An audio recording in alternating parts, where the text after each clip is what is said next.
Hi betting experts, on Friday the 31st of January. Yeah, it's still January. It's been January for about 3 months now, but this is the last day of the month. It's not been a particularly profitable one, it has to be said. Let's hope things start to turn around now. We're off to Lingfield on Friday. Very testing ground conditions expected. Hopefully it'll get the go-ahead. I do think the weather in the south has improved a touch. We start off with our betting expert daily nap, sponsored by Priced Up Bet. This goes in the 145. It's the At The Races app form study handicap chase, 2 miles, 7.5 furlongs.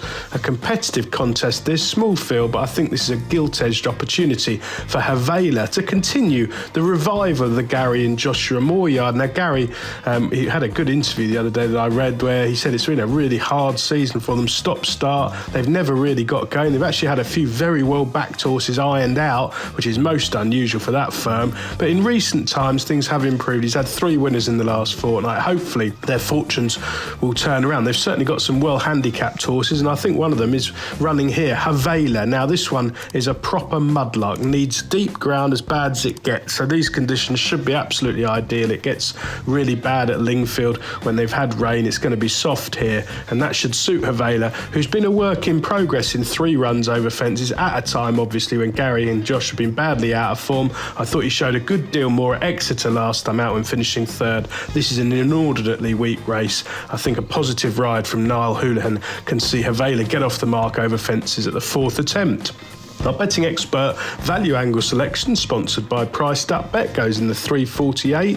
This is the At The Races app expert tips handicap chase, a 2 mile 4 class 5, 5-year-olds and upwards, £3,248 to the winner, and I think Joe Cotton can turn silvers into gold for Jeremy Scott. Now Jeremy in the winners, 1 from 7 in the last 14 days, not been having loads of runners, but this time of year is usually a good time for Jeremy. His horses come right, they're slow to get going. They should be nearing peak fitness now, and I think that's the case for Joe Cotton. After 3 runs this season, he returned from 176 days off with a good effort at Stratford behind Harry's Hope, and he's run to a similar level since at Fontwell and at Exeter.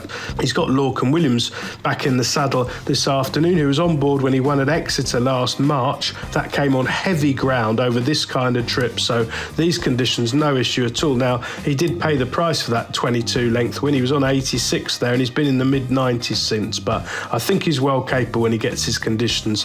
His regular rider back in the plate this afternoon.